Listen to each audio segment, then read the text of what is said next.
Almost all audiophiles strive to achieve high-fidelity sound, constantly changing components and increasing their cost in the hope of achieving the desired result. The high-end industry, taking advantage of the situation, produces more and more devices to satisfy this demand. You have to admit, this is very beautiful equipment, expensive gear, and looking at it, it's hard to believe that something might be wrong with the sound. Every year, amplifier acoustics become more expensive. Marketing slogans are getting more aggressive, convincing you that this particular device is the best solution for getting high-quality sound. They use magic, wizardry, harmonizers, and audiophile bricks, but audiophiles keep changing their components. The sound is bad? In this video, we'll tell you how to get high-fidelity sound without using magic, which actually doesn't exist, and without spending a fortune on acquiring high-end products that have little to do with high-fidelity sound. Hello dear friends, my name is Arkadiy Zenin and I am the founder of Premium Hi-Fi. We are located in Riga and we connect people with sound.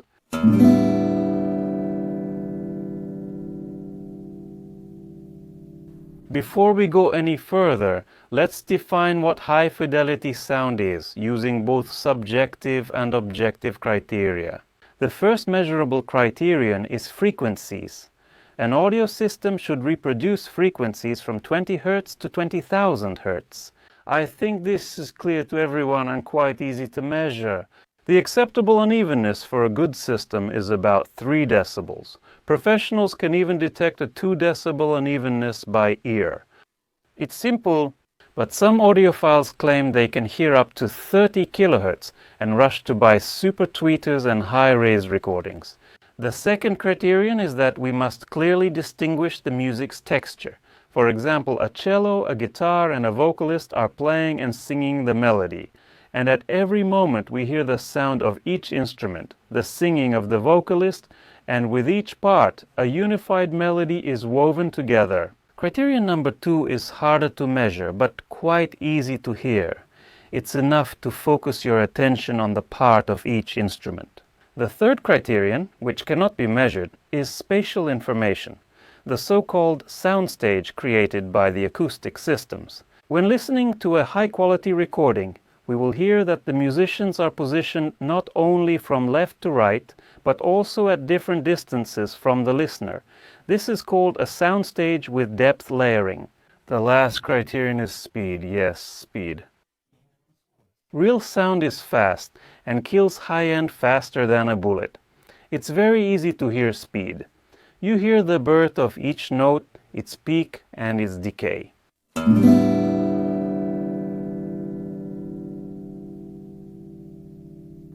Let's imagine that we're in an anechoic chamber, listening to our system.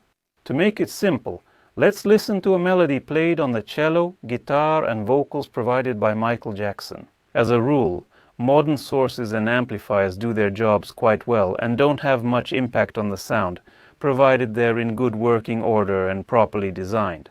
Next is the acoustics. This is our weakest link, but acoustics introduce the most significant distortions to the sound, and let's see how that happens.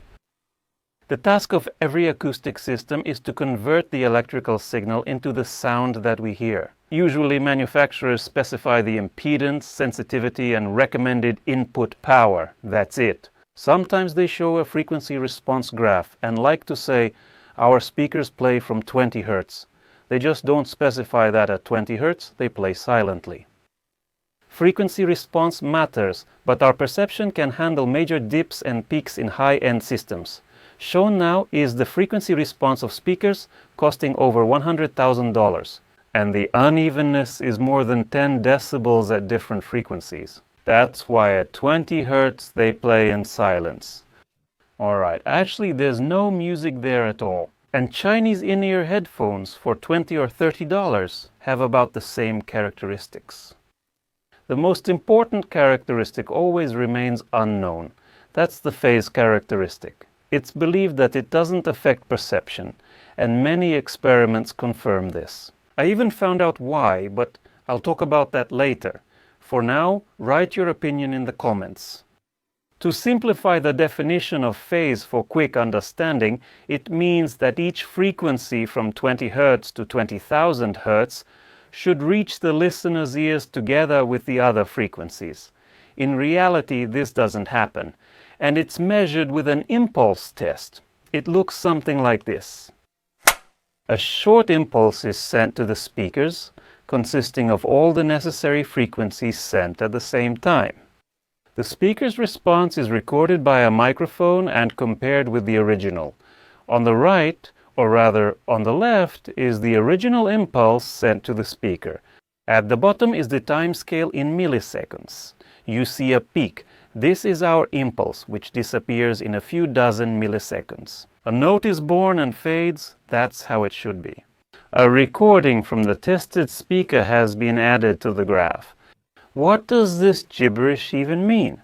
In short, it's distortion, something companies making speakers for hundreds of thousands of dollars don't talk about. It's phase distortion caused by multi-wave filters and speaker enclosures. It might seem like nothing, just a few milliseconds. Research shows that no one will hear it. That's right, that's how it is. So why do audiophiles keep changing speakers, amplifiers, cables, even turn to magic and buy grounding in a wooden box, order harmonizers, and burn in cables with special high-end devices?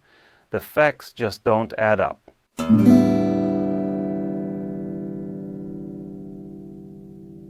Let's turn to visualization. We're still in the anechoic chamber and we want to get this kind of three-dimensional image from our system.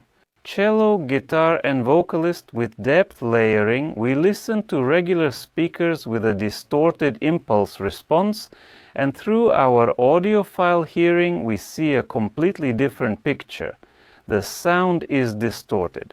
On top of that, we can't make out the cello part, and the guitar and cello strings seem to disappear. Why is that? After all, the hi-fi system is expensive, but it sounds kind of muddy. Let's go back to our impulse response graphs. Ideally, a note impulse should sound and then fade away. Well, that's our graph at the top. In reality, it bounces around, jumps, and calls for help. That's the graph at the bottom. In fact, the speakers in the cabinet reproduce the impulse at different times. This is shown by the zigzag running around zero on the lower graph. And if the original impulse is in the positive phase, meaning above zero, then the impulse recorded from the speaker jumps back and forth, pops back into the positive phase, goes into the opposite phase, and only then fades out. This means that different frequencies of the impulse, in other words notes, are reproduced at different points in time. And the speaker, instead of playing only forward, plays half of the impulse backward, and not even at the right time.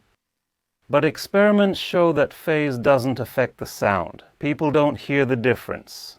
So why measure it since we listen? Well, who would notice this mess over a few milliseconds? But the thing is, during those few milliseconds while the impulse in our weird speaker was bouncing all over the place, in real music, several hundred more impulses have already played. And our speaker, before it even finished producing the first signal, received a new batch of sounds. After all, the string is constantly vibrating, and in order to produce a note, it needs to make thousands of vibrations per second. As a result, we get an unclear texture and a significantly distorted spatial image. At the same time, the speaker's frequency response may be quite acceptable because the phase parameter is not taken into account. Let me remind you, we are still in the anechoic chamber, which means that the most severe distortions have not yet affected the sound.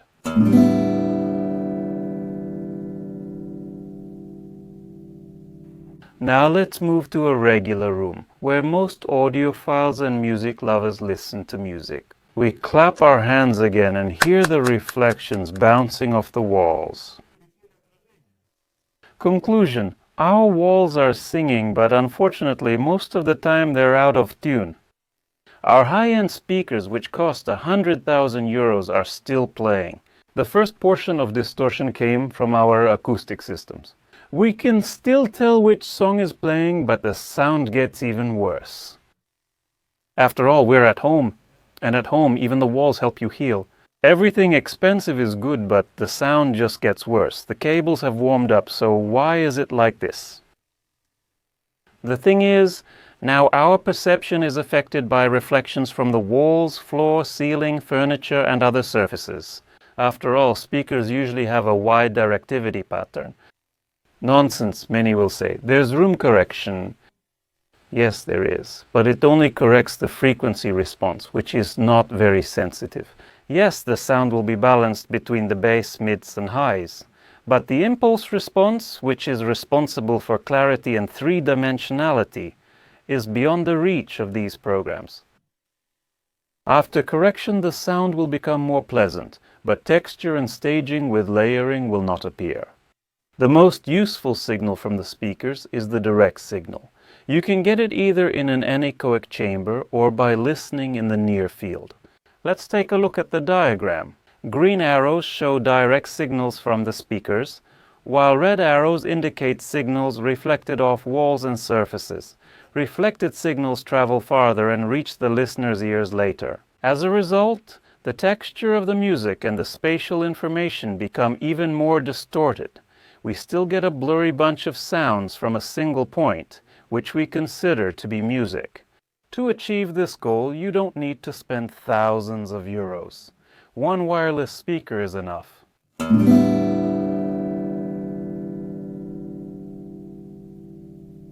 Now that we understand where distortions come from, let's figure out if it's possible to overcome them at all.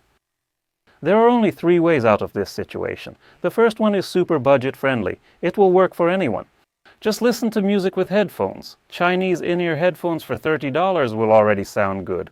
And over-ear ones for 100 to 300 euros will even create a sense of space, though, admittedly, inside your head. The second option, which partially solves the sound problem, is acoustic treatment of the room.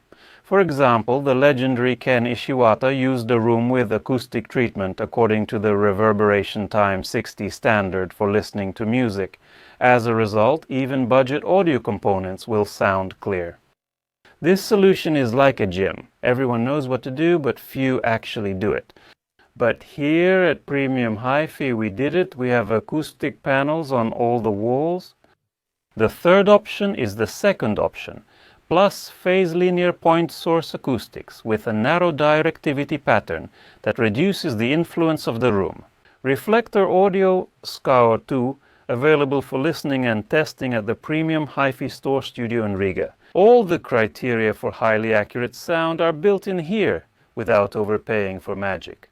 Flat frequency response, adjustable for the room, correct phase and impulse response, and a narrow directivity pattern, thanks to which almost any room almost stops affecting the sound. Contact us through the link in the description and we will help you achieve highly accurate sound wherever you are. I promise to explain why people in tests can't distinguish between phase linear and regular speakers. The thing is, they just don't know what they're supposed to hear because no one has explained it to them. But since you've watched up to this point, you know what you're supposed to hear, because I stated the criteria for hi-fi sound in the first minute of the video. Go back and watch it again. That's all, dear friends, and may the force of the right sound for you be with you. Come visit.